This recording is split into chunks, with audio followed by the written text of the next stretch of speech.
He didn't need love. He needed time. Enough time to stay, to work, to live without the fear of a knock on the door. That meant an ending. Mateo had counted every option, called every lawyer. And when hope dried up, what remained wasn't a miracle. It was a transaction. A contract written in silence and survival. But what he didn't expect was that a 6-year-old with a crayon and a crooked smile would rewrite everything. Mateo arrived in New York with skill and silence.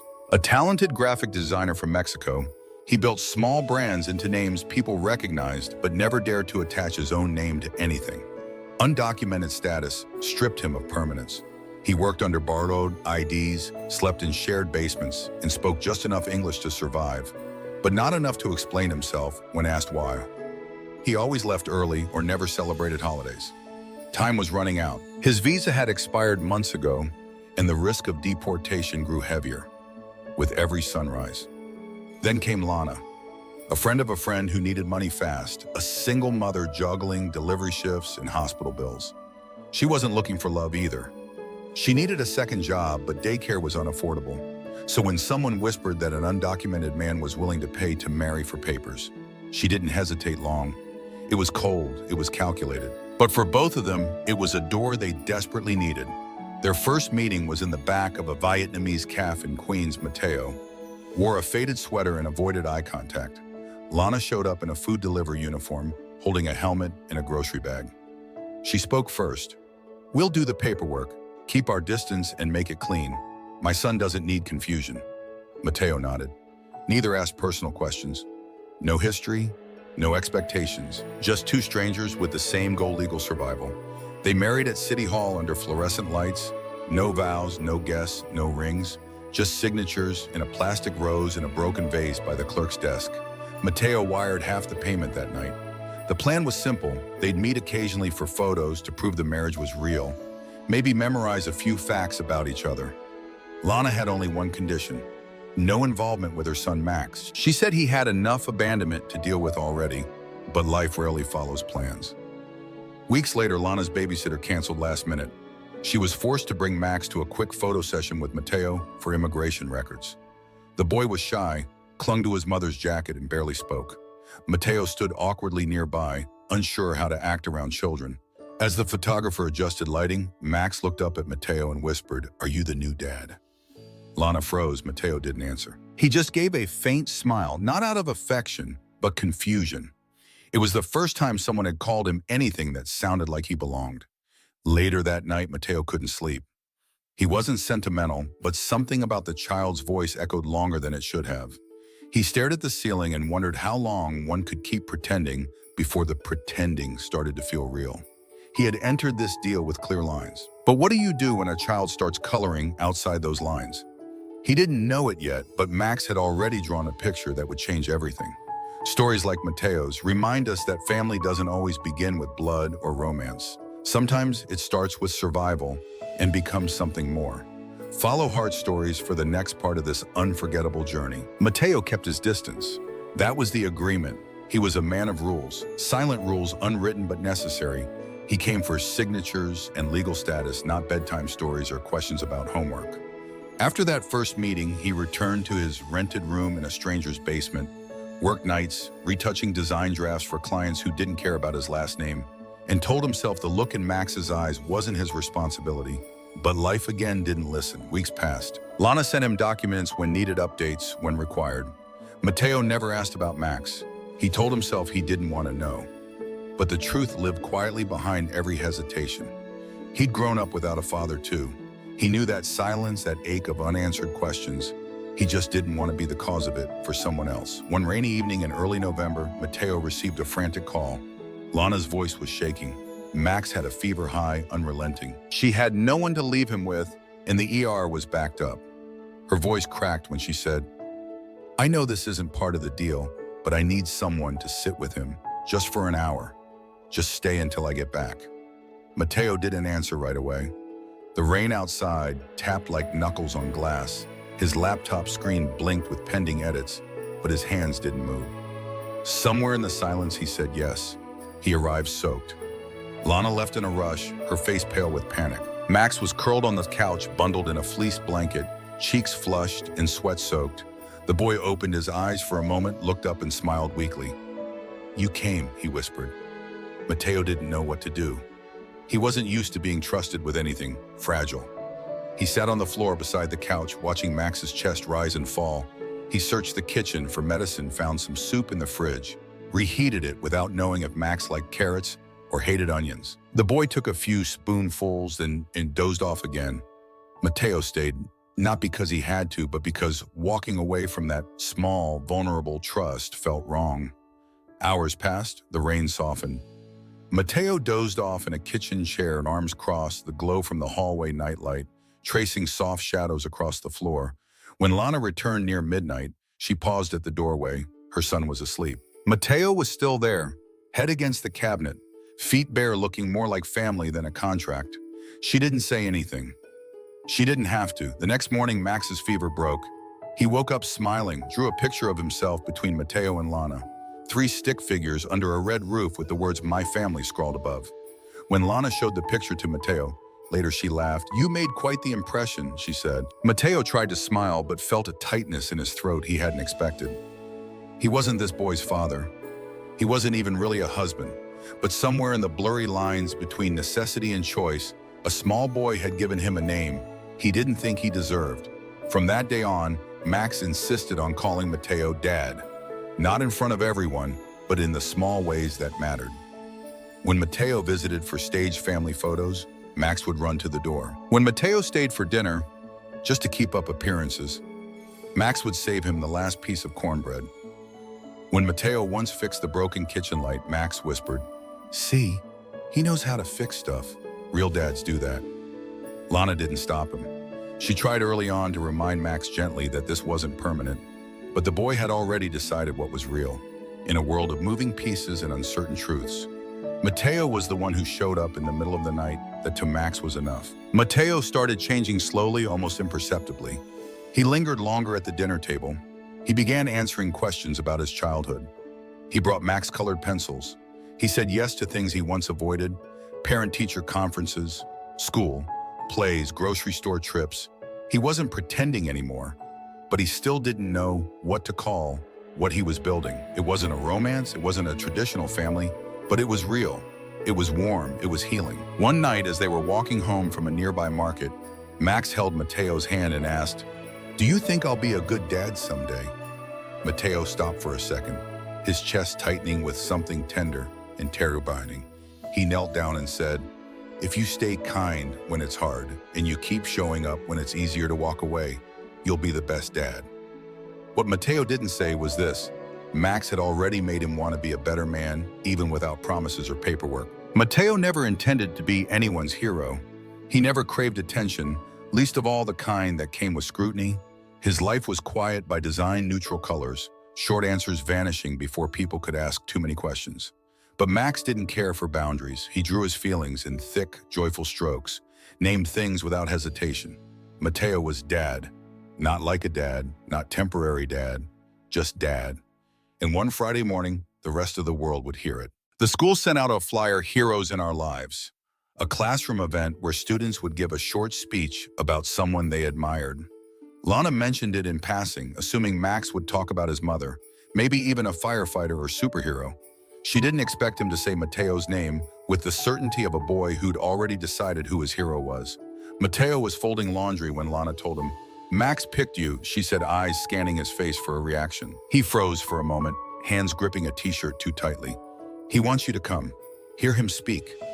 Mateo hesitated. "That's not a good idea," he replied. "We're trying to stay under the radar." But Lana's voice softened. "He sees you don't hide from that." The morning of the event, Mateo wore a collared shirt he hadn't touched since their court hearing. He arrived early, sat quietly in the back of the classroom, heart pounding. The room buzzed with excited children and parents holding phones like shields. Max stood near the front, clutching a piece of paper, his small hands trembling. When it was his turn, Max walked up, cleared his throat, and began reading. "My hero doesn't fly. He doesn't wear a cape. He doesn't own a big house or a fancy car. But he came to our house one night when I was really sick, and he stayed. He fixed the light in our kitchen. He eats the vegetables I don't like so Mom doesn't get mad. He always comes to my school even though he says it makes him nervous." A few parents smiled politely. Mateo felt a strange mix of pride and panic crawling up his spine. I call him Dad. He didn't get that name by being the strongest or the fastest. He got it by not leaving, even when he could have. The classroom went quiet. Lana covered her mouth. Mateo stared at the floor, every word like a match, striking the truth he tried to keep hidden. He's not my real dad, not the one who left, but he's the one who stayed. And that's what makes him mine. Max finished, bowed awkwardly, and walked back to his seat. The teacher clapped first, then the rest followed. Someone caught it all on video, a parent who thought it was touching. They posted it with the caption, "This boy's speech about his hero will break you." Within hours, it exploded across social media, a 6-year-old calling an undocumented gay stepfather his hero. It was everything people didn't know they needed to hear. Overnight, Mateo became the face of something he'd never asked for. The real dads we don't talk about. Commenters called him brave. Others questioned the legality of the marriage. Some praised him for showing what masculinity should look like. Others warned immigration enforcement would come knocking. But Max didn't care about the internet. He cared about the look on Mateo's face when he ran home that day shouting, "You're famous!" Mateo didn't feel famous, he felt exposed. The story he'd spent years hiding was now a public banner, but something strange happened. That evening, instead of erasing his identity, the world seemed to honor it. A local journalist reached out for an interview. A city council member shared the video, calling for protection of mixed-status families. Even strangers in the neighborhood began to greet him differently. Less suspicion, more curiosity. One man at the grocery store stopped him and said, "I don't know you, but I saw that video. Your boy's lucky to have you." That night, Mateo stood in the kitchen as Max colored at the table. Lana was out on a delivery shift. The house was quiet except for the soft scratch of crayons on paper. Mateo opened his laptop to an inbox full of messages, from people thanking him, asking him to speak, or simply telling their own stories. He didn't respond, he just read. And with every story, the fear in his chest loosened a little more. He looked over at Max, who was now drawing a new picture, himself in a cape holding Mateo's hand. Above their heads in bold red marker, it read, "Dad can't fly, but he makes me brave." Mateo didn't need a government form to tell him he belonged. A child had already done that. The morning the official letter arrived, Mateo had just finished planting herbs in the window box outside Lana's apartment. Basil for her, cooking mint for Max's lemonade. A simple gesture in a borrowed life. But when Lana opened the mailbox and saw the government seal, she didn't say a word, just handed it to Mateo with a look that said everything. They were being summoned. Not for an interview, not for a check-in. A formal investigation hearing to determine whether Mateo's marriage was legitimate. The video had gone viral. That meant attention, some of it kind, some of it dangerous. It didn't matter that Max had meant every word. It didn't matter that Mateo hadn't planned any of it. The system didn't care about stick figure drawings or bedtime stories. It cared about evidence. Mateo didn't sleep the night before the hearing. He sat in the dark living room while Max snored softly down the hall, surrounded by crayon masterpieces, scattered socks and traces of a life that looked like any family's. Except theirs came with footnotes, conditions, and expiration dates. He thought about running, about disappearing like so many others. But then he remembered Max's speech. The quiet certainty in that small voice. He stayed. Mateo couldn't undo that now. He wouldn't let the boy he never meant to love become just another goodbye. The courthouse was cold, lit by the kind of lighting that makes everything look guilty. Lana wore the only blazer she owned. Max wasn't allowed in. Mateo stood tall but numb, his body present while his heart braced for rejection. The official looked through pages of forms, paused at the viral video, and asked the question Mateo feared the most. Are you prepared to prove that this marriage was built on love, not benefit? There were photos, yes, bills with both names, yes, a few receipts, but Mateo knew that paper trails couldn't trace the shape of presence. So he asked if he could speak, not from a script, but from truth. He began quietly, the voice steady but soft. I know what this looks like, and I know why I'm here. I entered this marriage because I had no choice. I was desperate. I needed to stay alive, to stay safe. But what I didn't know was that in pretending to be someone's husband, I would become someone's father. He took a breath. No one interrupted. I've seen people talk about love like it's a choice, but sometimes love chooses you. In the quiet moments in the middle of the night when a child calls out for water and you're the only one there. When that same child draws you with a cape and says, that's what heroes look like. I didn't ask for that, but I couldn't walk away from it. The judge said nothing. Neither did the officers in the room. Mateo wasn't finished. You're right. On paper, we were never perfect. But in every real way, I've been a husband, I've been a parent, and I won't apologize for becoming a man because a child believed I could be. At that moment, the back door of the room creaked open. Lana stepped in, holding something in her hand, a folded piece of paper. The bailiff looked confused, but no one stopped her. She walked to the front and said, "This isn't an exhibit. It's just what my son gave me this morning." She handed it to the judge. It was a new drawing. 3 figures again, just like before, but this time above them, Max had written in his childlike scrawl, "If love isn't real, then why does it make me feel safe?" The room fell silent. No one declared them saints. No one cried. But something shifted. The judge folded the paper, paused for several long seconds, and said the words they hadn't dared to hope for. "Your residency is approved, case closed." Outside the building, Lana exhaled for the first time in days. Mateo didn't speak. Max ran into his arms from the steps where a neighbor had waited with him. Yelling, "Did we win?" Mateo didn't know what to say. There were no medals, no parades, just a boy wrapping his arms around his waist, anchoring him in a country that for the first time had made space for him to stay. That night, they ordered cheap pizza and danced in the living room. Mateo didn't cry. He just stood in the center of it all, surrounded by mess and noise and love, and realized he hadn't felt like a guest in a long time. The world didn't change overnight. The headlines faded, the courthouse lights dimmed, and people moved on. But inside a modest apartment in Queens, something deeper had taken root. A rhythm, a trust, a shape of family that didn't need labels to feel real. Mateo could have left. Now that he had legal residency, the contract that once bound him to Lana was no longer necessary. There were no more check-ins with immigration, no fear of knockings in the night, no staged photos or carefully memorized facts. He was free, but he didn't pack his things. Instead, he stayed for breakfast. He stayed for bedtime stories. He stayed for Max's soccer games where the boy would scan the sidelines until he found him, always waving. First, Mateo stayed, not because he had to, but because he couldn't imagine not being there. Lana watched the transformation quietly. Their arrangement had never been about romance, yet something tender settled between them. Not attraction, but a shared respect built from sacrifice and the quiet relief of not being alone anymore. She once joked, "We may not be soulmates, but we're teammates." Mateo smiled because in many ways it was the truest kind of love he'd ever known. They began building a life unbound by definition.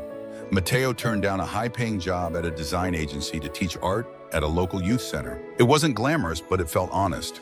He taught immigrant kids how to tell their stories through lines and light, helping them shape what the world had tried to erase. He started a weekend program called Sketch Shelter, where kids without legal status could come in, create, and feel seen. Max was his biggest fan. He showed up to every workshop, proudly declaring to anyone who'd listen, "My dad's the teacher." No one corrected him. No one needed to. One Saturday afternoon, Mateo brought home a wooden plaque, a gift from his students.